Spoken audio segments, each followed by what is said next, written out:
Sosok Emilia Chano, mantan istri Akash, tulis kata menyentuh untuk Feni Alberti. Isu retaknya rumah tangga seleb TikTok Akash Elahi dan Feni Alberti membuat heboh. Nama mantan istri Akash Emilia Chano kembali disorot. Maklum, perpisahan Akash dan Emilia Chano diduga kuat karena kehadiran Feni Alberti sebagai orang ketiga.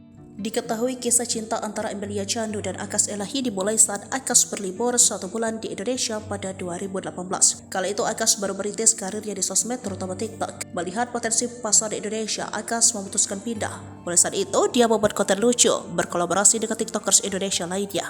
Pertemuan dengan Emilia Chano, sosok wanita mandiri yang juga pengusaha pada 23 Desember 2019 itu, memuluskan langkahnya sebab mereka saling jatuh cinta dan menikah. Namun belum 2 tahun hubungan mereka kandas. Akash berpindah ke lain hati menikahi Feni di 2022.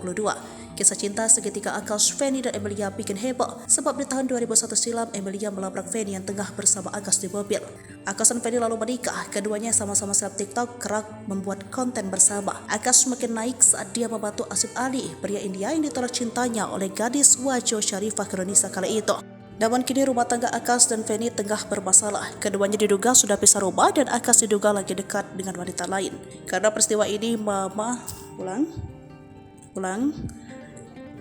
di akun Instagramnya dengan pengikut 13,1 ribu menjadi tempat untuk Emilia eksis. Sementara di akun TikToknya, Emilia memiliki 124,1 ribu pengikut. Dalam beberapa momen tampak Emilia bersama Karisma Chehna, teman dari Akash Elahi dan Feni.